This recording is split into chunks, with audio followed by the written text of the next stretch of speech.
परीक्षा रद्द होने के बाद रिजल्ट पर सस्पेंस खड़ा हो गया। 12वीं के मार्क्स को लेकर टेंशन बढ़ती नजर आ रही है। आप इस डिबेट में भी देख रहे होंगे, अलग अलग एक्सपर्ट्स की जो राय निकलकर सामने आ रही है।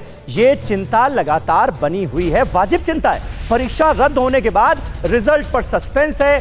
12वीं के मार्क्स को लेकर टेंशन बढ़ती नजर आ रही है कि आखिर असेसमेंट कैसे होगा, मार्क्स कैसे दिए जाएंगे, इसे लेकर अभी कोई गाइडलाइन सामने नहीं आई है। और माना यह जा रहा है कि जब गाइडलाइन सामने आएगी तो उसमें इन सवालों का जवाब मिलेगा, लेकिन फिलहाल सस्पेंस बरकरार है।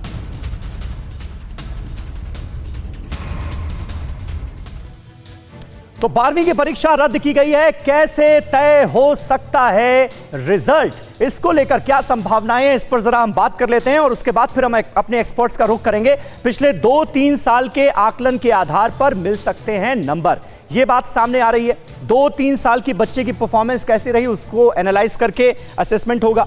Internal exam, mid term board exam के आधार पर नंबर मिल सकते हैं, यह भी कहा जा रहा है। 10वीं की तर्ज पर 12वीं का भी ऑब्जेक्टिव क्राइटेरिया बन सकता है। 9वीं, 10वीं और 11वीं के इंटरनल असेसमेंट से नंबर तय हो सकते हैं, लेकिन क्या ऐसा करना बच्चों के भविष्य के लिए सही होगा? ये सवाल बहुत सारे लोगों के जहन में, इसका जवाब तलाशेंगे आगे। रिजल्ट से संतुष्ट नहीं होने पर छात्र को परीक्षा देने का मौका मिलेगा, यानी परीक्षा का जो ऑप्शन है वो भी रखा गया है कि आप अगर असेसमेंट से संतुष्ट नहीं हैं तो आप एग्जामिनेशन का जो ऑप्शन है उसे ले सकते हैं। कोरोना के हालात ठीक होने के बाद परीक्षा ली जाएगी। संक्रमण कम होने पर ऑफलाइन परीक्षा होगी। ये तमाम चीजें जो हैं वो सामने आ रही हैं। कुल मिलाकर फैसला आने वाले वक्त में क्या होगा, आगे असेसमेंट कैसे होगा, इसको एनालाइज किया जाना है। संदीप अंबेडकर नगर से हमारे एक दर्शक हमें फोन कर रहे हैं। संदीप, क्या जहन में सवाल है आपके? सर, मैं ये पूछना चाहता हूँ कि जो ये कंफ्यूजन बच्चों के दिमाग में पड़ा हुआ है कि एग्जाम होगा नहीं होगा, होगा नहीं होगा, इसको अगर क्लियर कर दे तो ज्यादा बेटर है। क्योंकि जो बच्चे कमजोर हैं और जो बच्चे बहुत ही फास्ट फॉरवर्ड हैं, दोनों ही बच्चे एक ही तराजू में जब तौल दिए जाएंगे तो उनको कैसे एनालाइज किया जाएगा कि कौन बहुत ही तेज है और कौन बहुत धीमा? क्योंकि कॉलेजेस अपनी रेपुटेशन को मेंटेन करने के लिए सबको 100 में 95 दे देंगे और सब 95% वाले हो जाएंगे।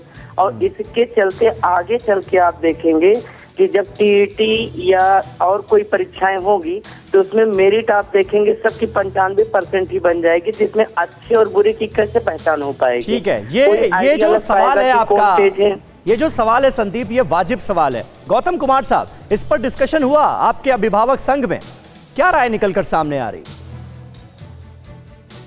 इस संदर्भ में हमारी बहुत डिटेल डिस्कशन हुई है सर, और एक्चुअल में हमने ये डिसाइड किया है कि हम ये प्रपोजल रखेंगे क्योंकि देखिए 9वीं और 11वीं के छात्र ज्यादातर अपनी स्टडीज को बहुत उतना ध्यान नहीं देते जितना बोर्ड क्लासेस के लिए ध्यान देते हैं। बिल्कुल, क्योंकि बोर्ड क्लासेस के लिए वो विशेष रूप से मेहनत करते हैं, कोचिंग इंस्टीट्यूशन जाते हैं, जबकि 9th और 11th को सीरियस नहीं लेते।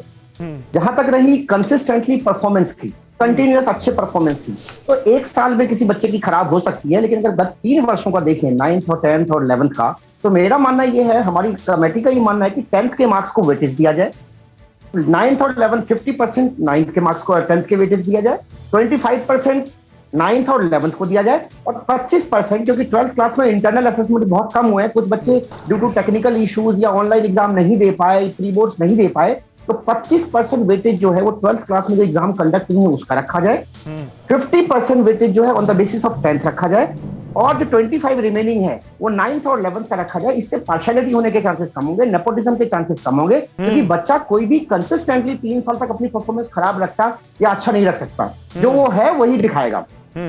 ये शेफाली गुप्ता जी मुझे लगता है इसका बेहतर जवाब दे पाएंगी। शेफाली जी, ये जो बात सामने आ रही है कि भाई नेपोटिज्म और कुछ बच्चों को प्रायोरिटी दी जा सकती है, फेवर किया जा सकता है, स्कूल के हाथ में बहुत कुछ होगा, करप्शन के चांसेस हैं, इससे कैसे निपटा जाएगा?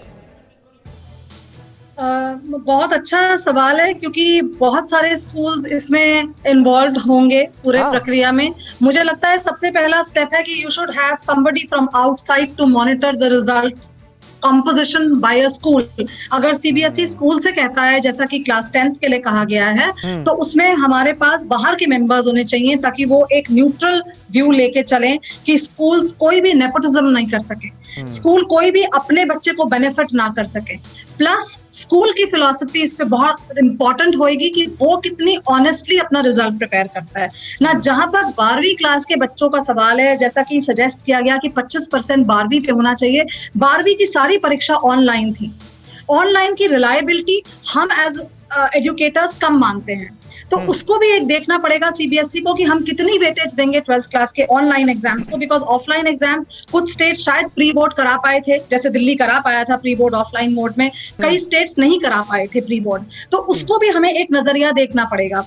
ये अच्छा विचार है कि अगर आप 3 साल का डेटा लेके और उसके बाद करेंगे तो वहां पर बहुत सारे चेक्स अपने आप आ जाएंगे, ये एक अच्छा विचार है। आफ्टर ऑल ये सीबीएसई का निर्णय होएगा और ये हम पे सब पे बाइंडिंग होगा। सीबीएसई को हमें एक फॉर्मूला गठन करके देना पड़ेगा कि हम इस फॉर्मूला पे और उसके अंदर एक outside agency as some kind of a watch has to be very very important. ठीक है, समझ गया मैं आपकी बात। परवाह देश की, सोमवार से शुक्रवार रात 10 बजे TV9 भारतवर्ष पर।